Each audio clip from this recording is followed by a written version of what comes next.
रोग निदान में प्रीवियस वीडियो में हमने त्रिविध परीक्षा डिस्कस किया था। आज के इस वीडियो में बात करेंगे अष्टविध परीक्षा के बारे में।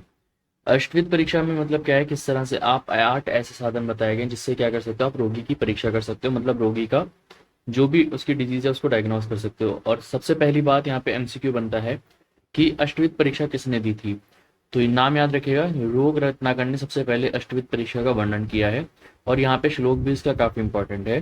तो श्लोक क्या है, रोगाक्रांत शरीरस्य स्थाने अष्टो निरीक्षते नाड़ी मूत्र मलम जीवा शब्द स्पर्श दृक आकृति। यहाँ पे श्लोक बताया गया, मतलब इन्होंने क्या कहा है कि रोगी की जो चिकित्सा है उसके 8 साधन बताए गए हैं। और 8 साधन कौन कौन से, सबसे पहले नाड़ी, दूसरा मूत्र, मल, जीवा, शब्द, स्पर्श, दृक और आकृति।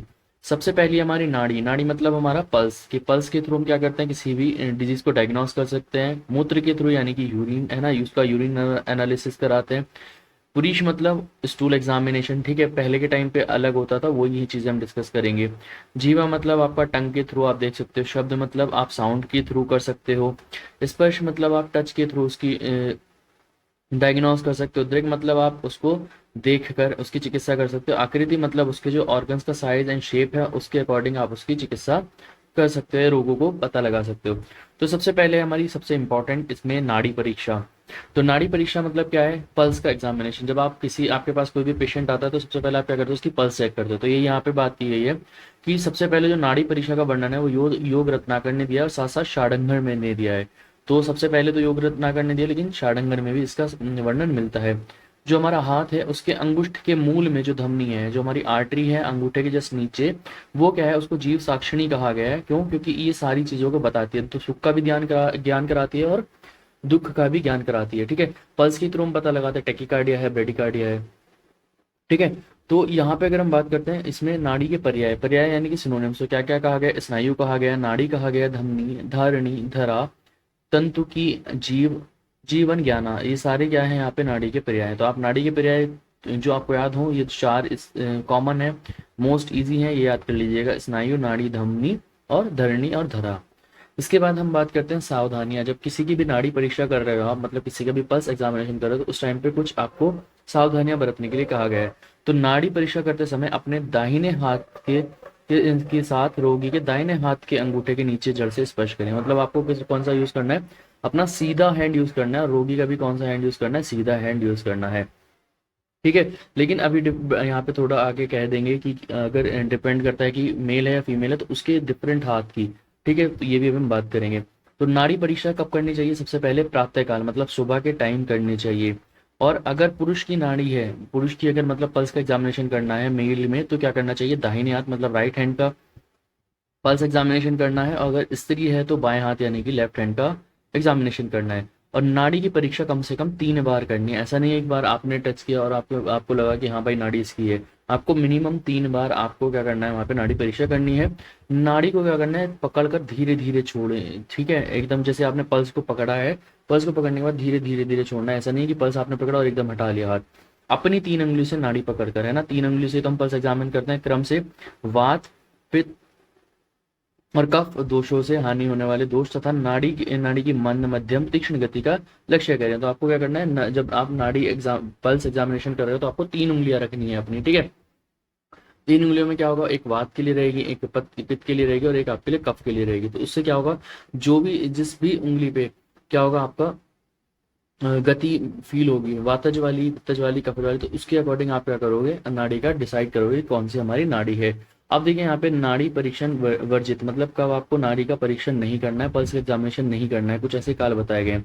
तो जब अगर कोई पर्सन स्नान के फौरन बाद आया है तो उसका नाड़ी परीक्षण नहीं करना है। भूखा है, सोकर उठा है, ठीक है, या भोजन के पश्चात जस्ट, या तृप्त है मतलब तृष्णा से पीड़ित है, मतलब प्यासा है, तेल मर्दन किया हुआ है, सोया हुआ है, उसकी नाड़ी का परीक्षण नहीं करना चाहिए। अब हम बात करते हैं जो हमारी नाड़ी है वो डिफरेंट टाइप की बताई गई, जैसे वातज है, पित्तज है, कफज और सन्निपातज। ये 3 टाइप की हमारी मेजर नाड़ियां होती हैं, वातज, पित्तज और कफज।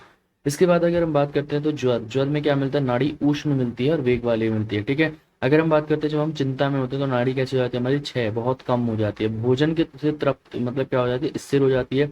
अगर भूखा मनुष्य है तो बहुत तेज चलेगी, क्यों? क्योंकि इसमें क्या हो जाएगा, भूखे में वात दोष का प्रकोप हो जाएगा, तो वात की वजह से क्या होती है, नाड़ी चंचल होती है। काम क्रोध वगैरह का है तो वेग वाली मिलेगी, मंद अग्नि है तो मंद वहां पे गति वाली नाड़ी मिलेगी। अब यहाँ पे तीन जो नाड़ियां हैं हमारी, मुख्य तीन होती हैं लेकिन चार का भी यहाँ पे वर्णन किया गया है, सन्निपातज को भी ऐड किया गया है।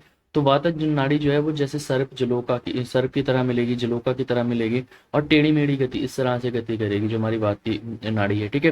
पित्तज नाड़ी कैसी होगी, पुल्लिंग, ये काक लावक ये सब क्या है, पक्षी है, मंडूक के समान चंचल गति करने वाली होती है। इसके बाद जो हमारी कफज नाड़ी है वो कैसी मिलती है, हंस के समान, पारावत के समान, या कपोत के समान, या कुकुट के समान।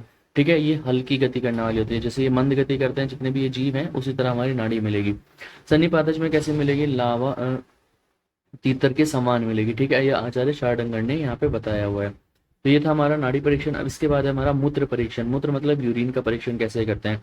तो मूत्र परीक्षण के द्वारा आपको पता है अनेक रोगों का निदान पता लगाया जा सकता है। जैसे अगर हम बात करते हैं मूत्र कृच्छ या अश्मरी या प्रमेह वगैरह में, मूत्र के थ्रू ही हम डायग्नोस करते हैं। इसमें विधि क्या है, सबसे पहले रात्रि के अंतिम काल, जो अंतिम काल है रात्रि में, या चार पहर, जब चार घड़ी जब शेष बचे हैं तो उसको क्या करें, जो हमारा रोगी है उसको उठाकर उसका यूरिन इकट्ठा करें। ठीक है। और यूरिन को काहे में इकट्ठा करना है, कांच के पात्र में रखना है, और सदैव हमेशा जब सूर्य उदय हो जाए तभी उसकी परीक्षा करनी है। यहाँ पे क्या बताया गया कि जब जो यूरिन की पहली धार होगी, ठीक है, जब पहली धार होगी उसको आपको कलेक्ट नहीं करना है, जो बीच की धार होगी मध्यम धार है उसी यूरिन को आपको कलेक्ट करना है। ठीक है। अब यहाँ पे जब आप यूरिन का डायग्नोस करोगे तो किस तरह से करोगे, अभी हम बात करेंगे तेल बिंदु परीक्षा के बारे में, वो पूछी जाती है। अगर देखो यहाँ पे सबसे पहले तो वर्ण के बेस पे पता लग जाएगा। अगर वहाँ पे वात का प्रकोप है तो कैसा मिलेगा, पांडु वर्ण का यूरिन मिलेगा। पित्त का प्रकोप है तो रक्त वर्ण का मिलेगा। और अगर कफ का वहाँ पे डोमिनेंसी है तो क्या मिलेगा, फेन युक्त मतलब फ्रॉथी यूरिन देखने को मिलेगा। अब यहाँ पे यूरिन की एक परीक्षा की जाती है जिसमें हम पढ़ते हैं तेल बिंदु परीक्षा। तेल बिंदु मतलब क्या होता है, हमने जो भी अभी मैंने बताया था कि आपने क्या लिया, एक जार लिया कैसा, गिलास का, उसमें क्या किया हमने, यूरिन डाला पेशेंट का, और उसके ऊपर क्या करते हैं हम, एक तेल की बिंदु डालते हैं। तो तेल की बिंदु ये बताएगी कि जो रोग है वो साध्य है असाध्य है, वो सारी चीजें यहाँ पे अब ये तेल बिंदु बताएगा। तो ऊपर सतह पर अगर फैले तो रोग कैसा रहेगा, साध्य। मतलब ये जैसे हमने इसके ऊपर यूरिन की एक ड्रॉप डाली ना, सॉरी तेल की एक ड्रॉप डाली यूरिन के ऊपर, तो अगर वो फैल गई, बिल्कुल स्प्लिट हो गई, ठीक है, तो वहां पे क्या पता चल जाएगा कि हमारा जो रोग है वो साध्य है। लेकिन अगर ऊपर सतह पर फैलती नहीं है तो हम क्या डायग्नोस करेंगे कि जो उसका रोग है वो असाध्य, सॉरी कृत साध्य है। अगर डूब जाए, मतलब सीधी सीधी जो जो आपने वहां पे तेल डाला है वो सीधे सीधे डूब जाए, तो हम समझ जाएंगे कि रोग जो है वो असाध्य है। अगर ये हमारी पूर्व दिशा में फैलती है तो जो रोगी है उसको शीघ्र आरोग्य प्राप्त होता है। अगर दक्षिण में फैलती है तो धीरे धीरे ठीक होता है। अगर उत्तर और दक्षिण कोण में फैलती है तो शीघ्र ही रोगी को आरोग्य प्राप्त होता है। अगर ये जो हमारी यूरिन है वो ईशान्य कोण में फैल जाए तो यहाँ पे बताया गया कि 1 महीने के अंदर अंदर उसकी मृत्यु निश्चित है। और अगर आग्नेय कोण में फैलती है तो भी मृत्यु निश्चित है, और नेत्र कोण में फैलती है तो भी उसकी निश्चित मृत्यु बताई गई है। ठीक है। तो ये होती है हमारी तेल बिंदु परीक्षा। आई होप आपको यहाँ पे समझ में आया होगा। इसके बाद है मल परीक्षा। इससे पहले मैं एक बात बता देता हूँ, मैं बहुत ज़्यादा मेहनत करके वीडियोस वगैरह बनाता हूँ। अगर आपको प्लीज़ वीडियोस पसंद आते हैं तो लोगों के साथ अच्छे से शेयर कीजिएगा, स्टूडेंट्स के साथ, और ज़्यादा से ज़्यादा चैनल को सब्सक्राइब कीजिएगा। ठीक है। तो अब हम बात करते हैं मल परीक्षा के बारे में। तो अब देखो मल के थ्रू क्या पता लग जाता है हमें कि कौन से दोष का प्रकोप है। अगर हम बात करते हैं वातज व्याधि में जो मल मिलेगा वो कैसा मिलेगा, गाढ़ा मिलता है और सूखा मिलता है। अगर वहाँ पे पित्त का प्रकोप है तो कैसा मिलेगा, मल कैसा मिलेगा, पीलापन होगा वहाँ पे। अगर कफ है तो वहाँ पे जो मल होगा वो श्वेत वर्ण का मल देखने को मिलता है। अगर त्रिदोष से कुपित मल है तो क्या मिलेगा, काला मिलेगा, टूटा हुआ मिलेगा, पीला मिलेगा, बंधा हुआ और श्वेत वर्ण का मल मिलेगा। अगर आम दोष से पीड़ित है तो जैसा कफ जैसा मल बताया यानी कि श्वेत वर्ण का, तो वो भी आम दोष से पीड़ित मल मिलेगा। अब यहाँ पे मल की परीक्षा की जाती है, एक परीक्षा की जाती है मल की निम अंजन परीक्षा। निम अंजन परीक्षा मतलब क्या होता है, देखो जब आप क्या होगा, आपको यहाँ पे पता लगाना है कि आपका जो मल है वो आम युक्त है या आम युक्त नहीं है। ठीक है। तो आपको पता लगाना है आम युक्त है कि नहीं है, तो उस टाइम पे क्या करते हैं, मल की परीक्षा करते हैं। अगर मल जो है आम युक्त है, मतलब उसमें आम दोष की उत्पत्ति है मल के अंदर, तो क्या होगा, अत्यंत दुर्गंध वाला होगा, चिकना मल होगा, और जैसे ही जल में डालोगे तो जल में डालने पर डूब जाएगा। लेकिन निराम मल कैसा है, अत्यधिक दुर्गंध नहीं होती है उसमें, स्वाभाविक गंध होती है, नॉर्मल जो स्मेल होती है वही होती है उसमें, और जल में डालने पर तैरता है। तो ये निराम मल है, मतलब यहाँ पे आम दोष की उत्पत्ति नहीं हुई है रोगी के अंदर, अगर ऐसी कंडीशंस यहाँ पे पाई जा रही है। ठीक है। अब इसके बाद कभी कभी क्या होता है, उपवाद, मतलब कुछ अलग ऐसे एक्सेप्शंस भी होते हैं। कभी कभी क्या होता है, आम वाला मल अगर अत्यंत पतला हो, अगर आम युक्त मल क्या है, अत्यंत पतला है, तो वो जल पे तैरता है, ये एक थोड़ा एक्सेप्शन है। और अगर निराम मल बहुत ज्यादा गुरु होगा तो वो जल में डूब जाता है। तो यहाँ पे ये एक्सेप्शन बताया है आचार्य ने। इसके बाद है हमारी मल के बाद है जीवा परीक्षा। तो जीवा मतलब आप टंग को देख के पता लगा सकते हो। सपोज करो अगर किसी रोगी की जो टंग है वो कैसे शीत स्पर्श है, फटी हुई है, ठीक है, तो आप पता लगाओगे कि वहाँ पे कैसा है, वात दोष का कोप हुआ है। अगर पित्त दोष के प्रकोप में देखोगे तो लाल मिलेगी या काली जीवा मिलेगी। और कफ अगर वाला वहाँ पे देखोगे कफ दोष के प्रकोपित हुआ है तो श्वेत मिलेगी, सफेद यानी, या अत्यंत पिछल जीवा आपको देखने को मिलेगी। अगर त्रिदोष का कोप हुआ है तो आप समझ जाओगे कि वहाँ पे कृष्ण कंटक युक्त या शुष्क जीवा आपको देखने को मिलेगी। कांटे जैसे मिलेगा, ठीक है, कृष्ण वर्ण का मिलेगा या शुष्क जीवा मिलेगी, तो आप समझ जाओगे यहाँ पे क्या हुआ है, त्रिदोषों का प्रकोप हुआ है या उस पेशेंट को त्रिदोषक व्याधि है। इसके बाद है शब्द परीक्षा। शब्द परीक्षा मतलब कोई बोल रहा है तो उससे आप समझ जाओगे। जैसे अगर वात का प्रकोप हुआ है तो क्या होगा, यहाँ पे सबसे पहले कफ का प्रकोप हुआ तो स्वर कैसा मिलेगा, गुरु भारी आवाज उसकी देखने को मिलेगी। ठीक है, अगर पित्त का प्रकोप हुआ है तो वहां पे कैसा मिलेगा, स्वर जो आएगा वो टूट टूट का आएगा। और अगर वात का देखोगे तो वात में दोनों होगा, भारी भी होगा और टूट टूट के वहां पे उसके शब्द की उत्पत्ति होगी। ये इस तरह से हम क्या कर सकते हैं, शब्द की परीक्षा कर सकते हैं।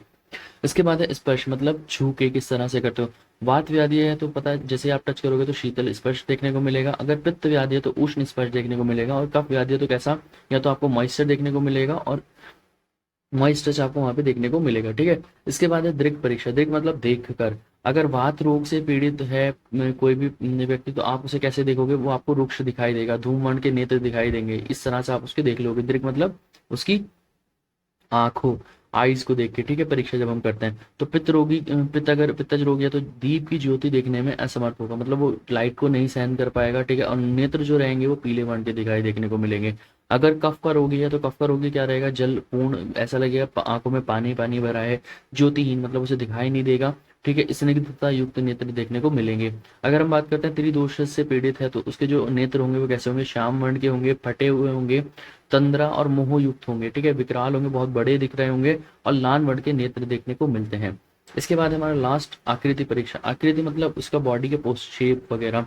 तो इस परीक्षा के अंदर रोगी के स्थूल भावों की परीक्षा की जाती है। जैसे रोगी का वर्ण क्या है, छाया क्या है, सार, सहनन, प्रमाण, इन सब की परीक्षा किसके अंदर आती है, आकृति परीक्षा के अंदर आती है। अब जब हम नेक्स्ट दशवित परीक्षा पढ़ेंगे उसमें हम बात करेंगे सहनन, प्रमाण वगैरह के बारे में। आई होप आपको यहाँ तक समझ में आया होगा, लेक्चर पसंद भी आया होगा। अगर लेक्चर पसंद आया चैनल को सब्सक्राइब कर देना। लिंक मैं नोट्स का डिस्क्रिप्शन बॉक्स में दे दूंगा, वहां से जाके डाउनलोड कर सकते हो।